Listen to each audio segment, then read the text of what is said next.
מסכת כריתות. Today we start פרק חמישי, which in general we're going to study page 21, but we will start at the Mishnah on page 20b.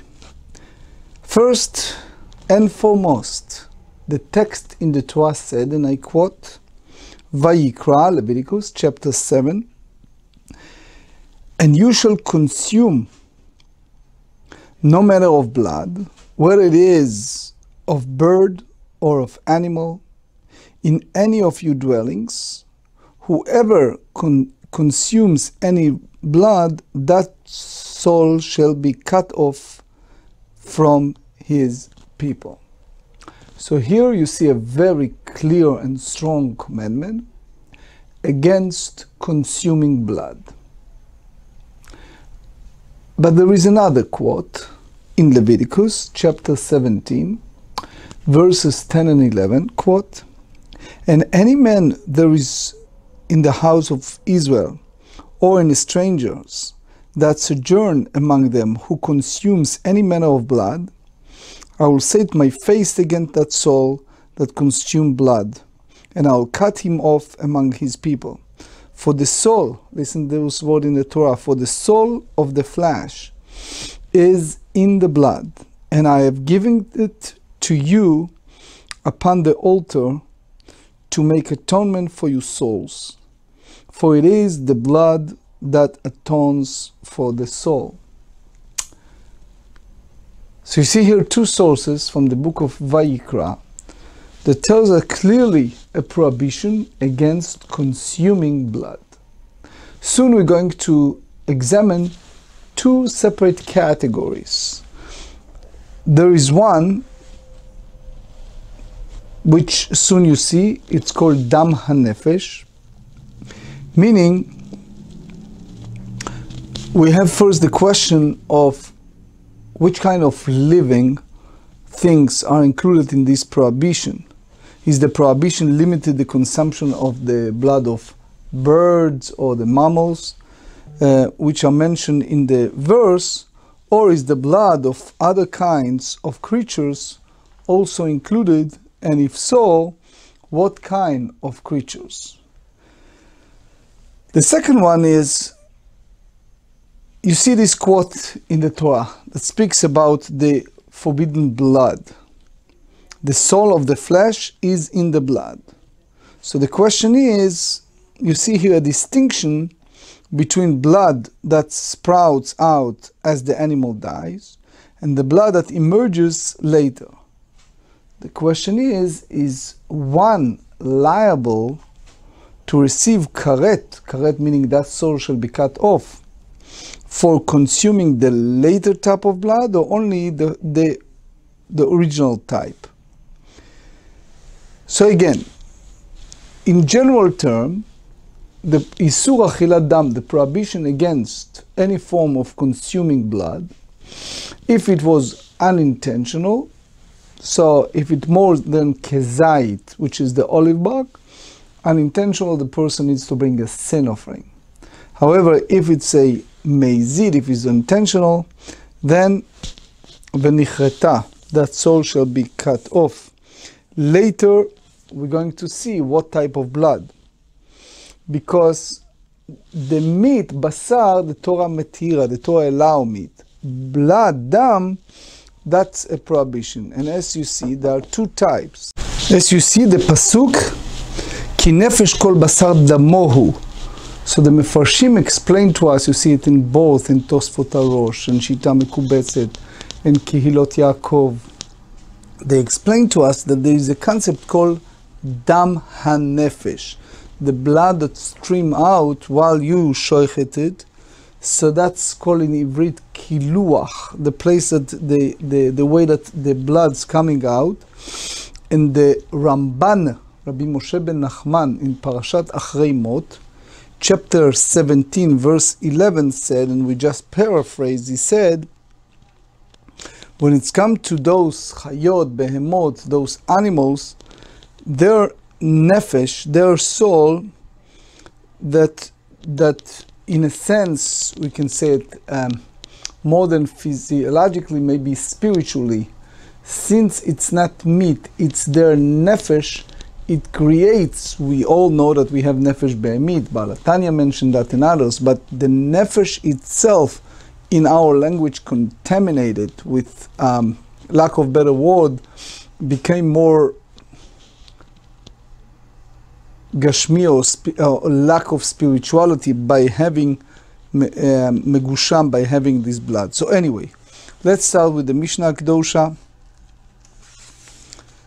Achal, there's a few versions, the Shita Mikubetzet and Yavetz take out the word achal, but anyway, dam shchita ba'be'ema, b'chaya uva'of, if one consumed a size of kezait of blood that sprouted during the slaughter of a domesticated animal, an undomesticated animal,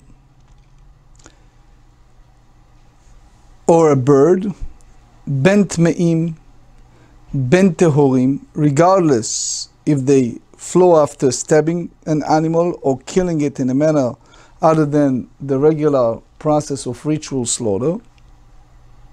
Dam nechira, blood that sprout after ripping the animal's windpipe or gullet.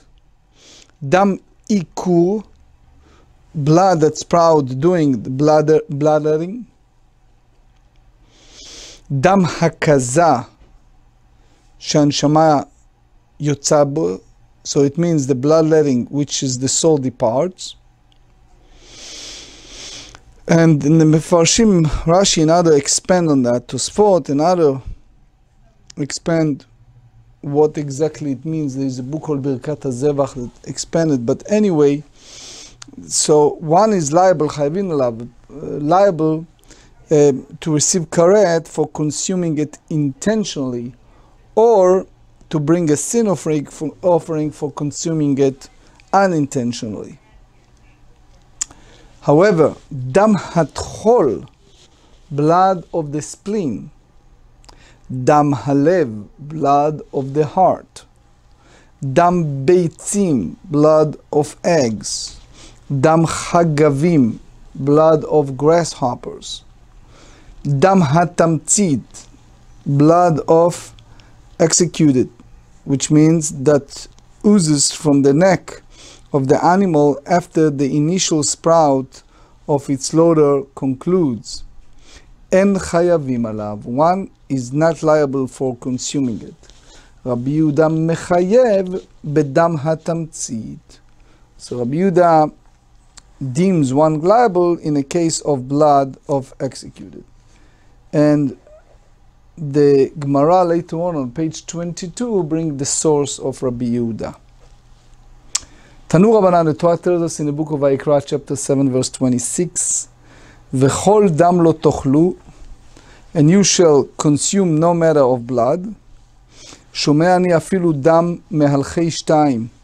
I will derive from here that even with regard to the blood of bipeds, which means human beings, dam beitzim, the blood of eggs, dam chagavim, the blood of grasshoppers, dam dagim, the blood of fish, hakol bichlal, all these are included in the prohibition against consuming blood.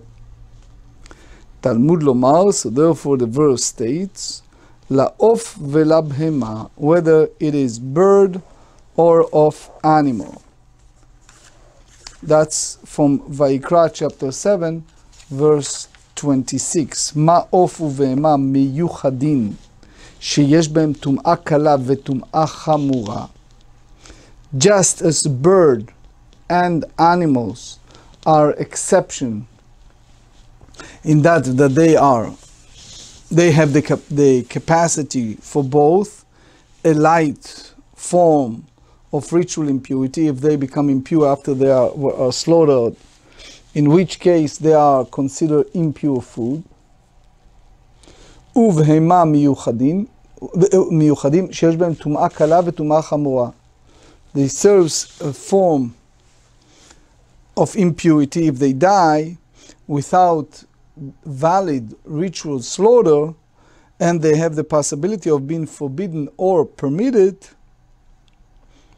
ויש בהם איסור והתר, והן מין בשר אף כל שיש בהם טומאה קלה. And they are a type of meat, the same way, everything that has the capacity for both a light form of impurity and a severe form of ritual impurity, and has the possibility of being forbidden or permitted, and is a type of meat, is included in the prohibition. Otzi, I consequently exclude dam mehalchei shtayim, the blood of bipeds, שיש בהם טומאה חמורה ואין בהם טומאה קלה. So they have the capacity of for a severe form of ritual impurity, which is the impurity of a corpse. However, they do not have the capacity. Page 21, so as we said, the capacity for a light form of ritual impurity, because the halakha of impurity of food do not apply to the human body. Otzi dam shratzim, or likewise exclude the blood of creeping animals, she'ein b'hem tum'ah chamura, which do not have a severe form of ritual impurity, because impurity transmitted to a person by the nevela, but by the carcass of creeping animal, does not render clothing impure, whereas impurity transmitted by the nevela of an animal or a bird does render one clothing impure. Otzi dam beitzim, I'll also exclude the blood of eggs, she'ein min basar, because they are not type of meat. Dam dagim, dam chagavim shekulo heter. The blood of fish, I exclude the blood of fish, and blood of grasshoppers, as they are entirely permitted, as we explain soon. La'of ve'la'bema, the Braita continues. The verse in Leviticus 7, verse 26 said whether it is of the bird or of animal. So the verse mentions both bird and animal, because if the verse had stated only bird, one have said that just as a bird is a creature concerning which the prohibition of diverse kind does not apply, as will be explained, the same way the prohibition against consuming blood applies only to an animal concerning which the prohibition of diverse kinds does not apply, where the blood of other animals is not forbidden. So therefore the verse states, or of animal. לעוף ולבהמה, אם העוף שאין בה כליים, אף בהמה שאין בה כליים, תלמוד לומר לבהמה, אם הבהמה שאינה בהמה לבנים. If the verse that mentioned only the word animal, one might say, and it's in this week Parsha, in Dvarim chapter 22, verses 6 and 7, just as an animal is not included in the prohibition against taking the mother bird with its young, the Karet kantzipor, so the same way, the bird is not in that, including that prohibition against taking the mother bird with its young, which is non-kosher birds, whether the blood of kosher bird is permitted. Talmud lomar la'of u'la'bema. So therefore you have the clear in the pasuk that said whether it's of a bird or of animals. Ve'ema kol dam klal, of u've'ema prat, klal ufrat, en bachlal ma shebaprat. We all are familiar with 13 midot, the principles of Rabbi Ishmael. You have here the word kol dam, no matter of blood, is generalization. And then they said bird or animal, that's specification. So you add detail. So you have generalization and a detail, and the hermeneutical principle in such a case is that the generalization, which includes only what is mentioned in the detail. Ein baklal el ma shebaprat, ofu bema in midyachrina lo. So it means bird and animal, yes, it's prohibited to consume their blood. However, when it's come to anything else, the prohibition does not apply. So the Gemara responded and said, Nefesh asher tochal kol dam. Leviticus 7 verse 27, the pasuk we quote several times, whoever consumes any blood, that soul shall be cut off among his people. So that's chazar ve halal. So it then generalization again, and consequently when you have a situation like that, klal ufrat uchlal iyatadan elakein aprat. This is something we said every morning in the 13 principles of Rabbi Ishmael. They said that when you have generalization and details and generalization, in which case the relevant hermeneutical principle dictates that you may deduce that the verse is referring only to items similar to the details. So basically the pasuk includes everything that has the following three components: the capacity for both a light form of ritual impurity and a severe form of ritual impurity, the possibility of being forbidden or permitted, and categorization as a type of meat. So the Gemara asked, Veha la dami klala batra li klala kama. The last generalization is uncomparable to the first generalization. Klala kama lav, klala batra karet. The first one is just a prohibition, the second one is karet. So as a result, the hermeneutical principle for a case of generalization, detail and generalization should not apply. Haitana de Rabbi Ishmael, klal ufrat darshin minadin gavna, ve'afal gavdelom ledame klala batra leklala kama. So he said, Rabbi Ishmael maintains that we expound generalizations and details even in the case like this, even though the last generalization is not similar to the first generalization. אמר כלל ופרט וכלל, אי התדענה כן הפרט. מה הפרט? מפורש דבר שיש בו תומה קלה ותומה חמורה. ויש בה איסור והתר ויש בה מין בשר. The same way, אף כל דבר שיש בו תומה קלה ותומה חמורה וכו'. We learned it several times. So, אף כל דקתן לתו ימי. What does the phrase so to every item, which is the Braita teaches, serve to include beyond birds and animals, which are mentioned explicitly in the verse? After all, the blood of human beings, creeping animals, fish, and grasshoppers are already being excluded from the prohibition. As we said, koi is the mix of the two. It's offspring of a kosher domesticated animal and a non-kosher domesticated animal. Since it's the mix, if you tell me that koi is the suffix is an uncertain case, is a verse necessary to teach the halacha in a case of uncertainty? So you have to say that he holds that koi is distinct entity, which means it's not in a category of domesticated animals or undomesticated animals, and therefore the halacha, it's different. Ashkechan damo, we have found about the blood of a koi. Chelbo, the fat, how do you know that it's also forbidden? Menalan. Mikol chelev, Leviticus 7:3, they said any fat. Nivlato menalan. From where do you know about the animal carcass? So they said in Deuteronomy chapter 14, verse 21, you shall not eat any animal carcass. Mikol nevela. So here too you have the additional word kol, and it serves to include the carcass of a koi as being prohibited. Gidan Hashem menalan. From where do you know the sciatic nerve of a koi that is prohibited? The whole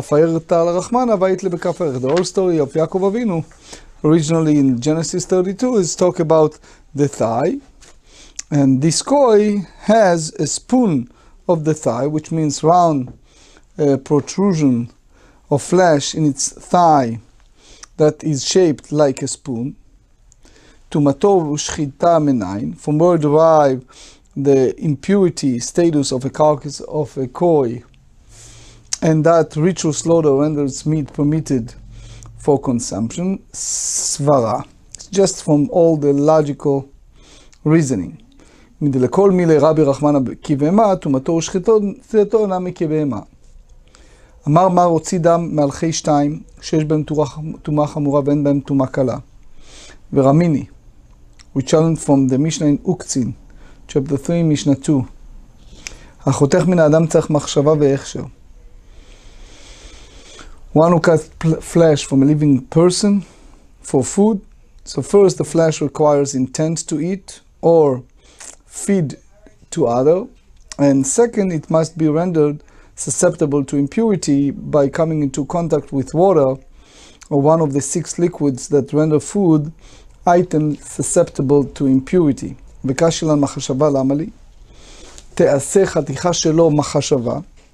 So before we explain the contradiction between the Mishnah and the Braita, the Gemara wants to understand the Mishnah. They said, why do I need the intent? תעשה חתיכה שלו מחשבה. Let its act of cutting serve as intent to eat the flesh. אמר יש לקיש בחותכו לכלב ומחשבה לחלב למחשבה היא. Rish Lakish said, we are here talking about one who cuts the flesh in order to feed it to a dog. And intent to feed it to a dog is not considered intent to use the flesh as food. So Gemara asks, is Bela intent to feed a dog is not considered intent to use it as a flesh or food? Vatnan klal amru betumah, there is a principle in Tumah, that's a Mishnah in Tarot, chapter 8, Mishnah 6. כל המיוחד לאכול אדם טמא עד שיפסל מאכילת כלב. They said any food that it's assumed to be food designated for a person, once it becomes impure with the impurity of food, it remains impure until it rendered unfit to be consumed by a dog.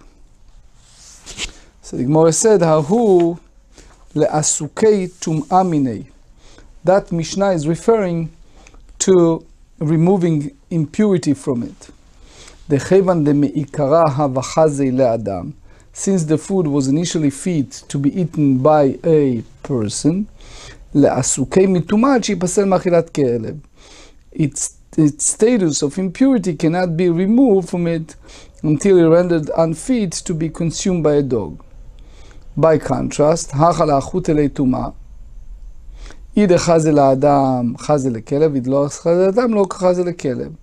here when it's one who cuts flesh, the Mishnah is referring to granting it susceptible to impurity. So you see in this case, if it is fit for a person, then it's fit for a dog, which means it is susceptible to impurity of food. However, if it's not fit for a person, it's not fit for a dog, which means it's not susceptible to ritual impurity.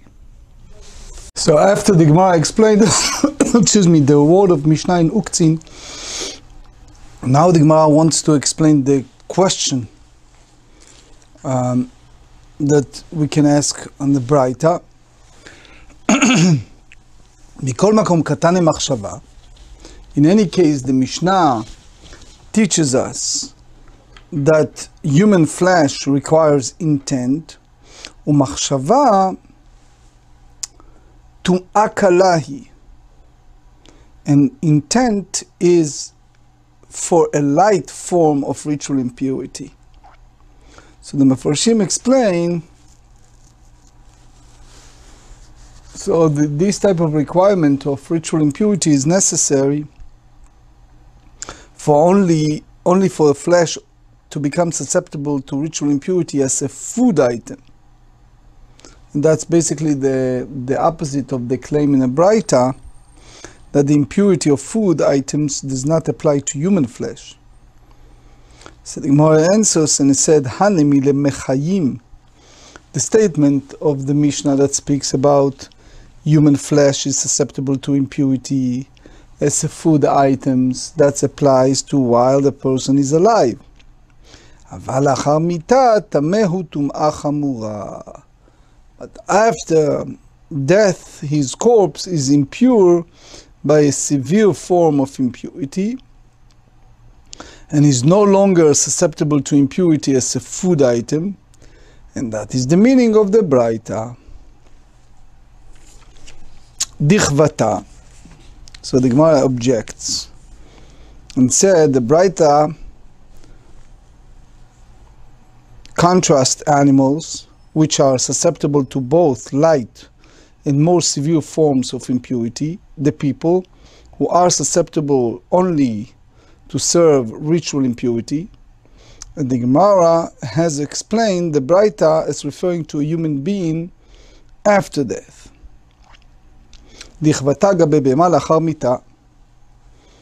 In the corresponding situation with regard to animal after death, if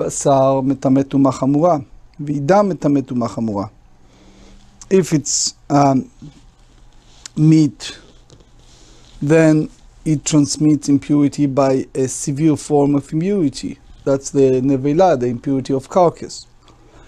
And if one is referring to its blood, it likewise transmits impurity by a severe form of ritual impurity and is not a light form of ritual impurity. Ditnan. This is a Mishnah in Tractate Adayot, chapter 5, Mishnah 1. Dam nevelot, the blood of animal carcass. Bet Shammai metarin ubet Hillel metamim. Bet Shammai deemed pure, and Bet Hillel said that it's impure, just as like the nevela itself, which transmit severe ritual impurity. So the question is, why here the Braita differentiates between people and animal and indicate that dead animals are susceptible to a light form of ritual impurity? So the Gemara explained, Lo nitzrecha ela lichdetnan. We need this Braita that animals are susceptible to a light of impurity after death, while people are not, only for that which we learn in the Mishnah when it's come to impurity of food, and that's Masechet Uktzin, chapter 3, Mishnah 3. אלא לכדתנן, נבלת בהמה טמאה בכל מקום, נבלת עוף הטהור בכפרים, צריך מחשבה ואין צריך הכשר. A carcass, a nevela of a non-kosher animal, which is a horse, for example, or a donkey, found in any location, and likewise an unslaughtered carcass of a kosher bird found in villages where there are not many people and it is unlikely to be eaten, so it's required express intent to be eaten in order for them to be considered food and susceptible to impurity of food. However, they are not required to come into contact with the light, with a, in a sense, when you have a mashkin, a liquid, in order to be rendered susceptible to impurity. נבלת בהמה תורה בכל מקום, ונבלת עוף טהור וחלב בשווקים, אין צריכים לא מחשבה ולא הכשר. On the other hand, the carcass of a kosher animal anywhere, and the unslaughtered carcass of a kosher bird or forbidden fat found in a marketplace will presumably be eaten, and therefore they require neither intent to be eaten nor contact with liquid in order to be rendered susceptible to impurity. ואמר לי רב לרבי חייא, מחשבה למה לי לטומאה קלה? Why do I need intent for a nevela to be eaten so that it will be considered food and therefore susceptible to the impurity of food, which is a light form of ritual impurity? Hi gufa tum'ahi. After all, the nevela, the carcass itself, is already impure with a severe form of impurity. אמר כגון דאיקה פחות מכזית נבלה וצרפה לפחות מכביצה אוכלין, דהי והיה וכביצה. So it doesn't have the size of egg bug, but only by the tziruf, by the combination of olive bug and the egg bug, that's together can be an egg bug, which is the minimum amount of food that is susceptible to food impurity. יחי ליבה אינמי הכשר. So if that's the case, that less than the kezait of an animal carcass does not transmit impurity, it should also require contact with a liquid in order to render the susceptible to impurity of a food. דעתנא דבר רבי ישמעאל על כל זרע זרוע אשר יזרע, מה זרעים מיוחדים שאין סופן להיטמא,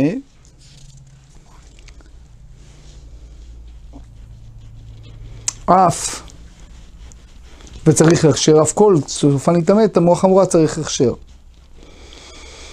Just as seeds are required, because they are exception, they're unique, and they are not ultimately becoming pure with a severe form of ritual impurity, so they require contact with liquid in order to be rendered susceptible to impurity.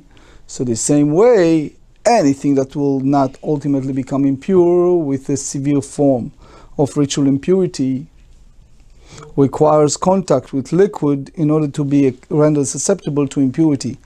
אמר לי רב חייא עשה to Rav, הנמילי באוכלין דעלמא, דלת פה פחות מכזית נבלה. That's applied to food in general, which is not contained less than the kezait of an animal carcass. However, here, אבל הכה, דאיקה בגבי פחות מכזית נבלה, where the food does contain less than the amount of kezait of an animal carcass, so obviously you have the halacha, it's totally different.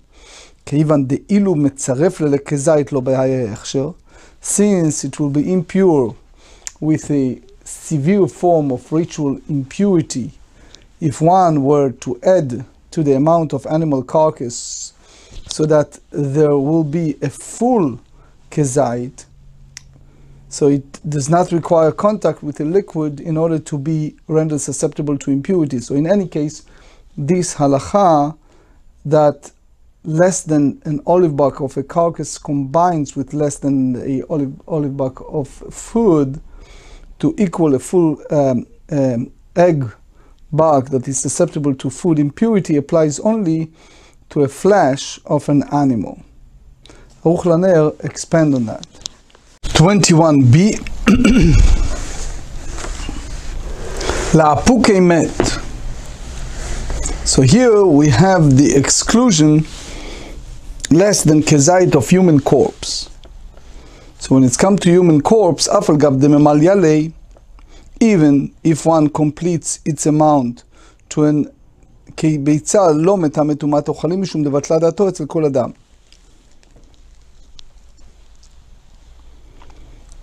Because since people do not eat human corpses. So now we see why the Braita states that animals are susceptible to light and severe form of ritual impurity, while the people are susceptible only to severe ritual impurity. Now the Gemara brings another scenario that the animal after passing can have a light ritual impurity. רב חנניה אמר אפילו תמה דעה בכזית אך המעסקן גון שחיפר בבצק, cover it less than the egg bark of dough.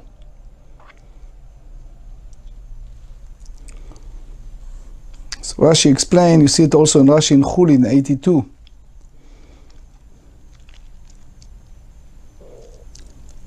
Since it's covered with dough, the carcass cannot come into contact with anything else in order to transmit impurity to it, and since there is less than the egg bark of dough, the dough itself is not susceptible to impurity of food. But if the carcass and the dough combines are a full egg bark, they are susceptible to the impurity of food and can transmit the impurity to other food items. If that's the case, so let us also require contact with a liquid in order to render it susceptible to the impurity of food. הנמילי באוכלין אחריני, דלא מטמו ולא במגע ולא במסע, אבל החני דלא מטמא במגע, מקפחה בבצק, because they cover with the dough. במסע should be at least transmit impurity through carrying. מיד לטמא דעתאון לי. לאפוקי מת דאף על גב דחיפר בבצק, that even one cover the human corpse with the door, it transmits a severe form of ritual impurity. מטמא טומאה חמורה, טומאה בוקעת ועולה, בוקעת ויורדת. We have declared in Tumah and Tahara that the Mikdash David in Shita Mekubetzet expand on that, but the idea is that even if one cover it with the door, it transmits a severe form of ritual impurity, as the impurity of a corpse breaks through in a sense, and break through and descends even when it's covered. אמר מר יצאו שרצים שאין בהם טומאה. So creeping animals not carry the ritual impurity, severe form of impurity. אז כמו עשת, ולא שרץ מטמא במגע, במסע לא מטמא. אמר מר יצא דגים ודם חגבים שכולם מתר. מהי כולו התר? אילה אם הדחלבו מותר. הרי חיה דחלבה מותר ודמה אסור.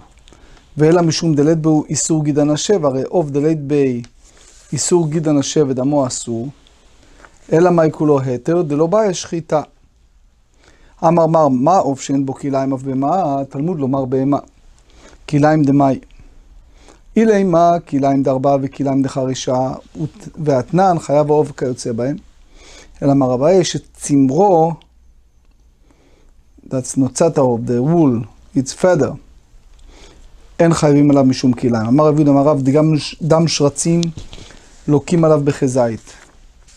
מי טבעי, דם התחול, דם הלב, דם הכליות, דם איברים, הרי אלו ולא תעשה. דם מלכי שתיים, דם שרצים מורמסים, אסור ואין חייבים עליו. מה אין חייבים עליו? כרת עליו מחייב. חד היינו רישה, ועוד תנא מילאו נמי כממית לדקתני, יצא דם שרצים שאין בהם טומאה חמורה. אמר רבי זרע, התרו בו משום שרץ לוקה, משום דם אינו לוקה. אמר רב, דם דגים שכינסו, אסור. מי טבעי, דם דגים, דם חגבים מותר ואפילו לכתחילה, ההיא בשלו כינסו. כי כאמר רב בשכינסו. דקבתי, גבי מהלכי שתיים בשלו כינסו מאסור, והתניא, דם שעל גבי כיכר גוררו ואוכלו, של בין השיניים מוצצו ובלו ואינו חושש, אלא כי תניא ההיא מנתניתא דאית בי קסקסים, כי כאמר רב אסור דלית בי קסקסים. No scales.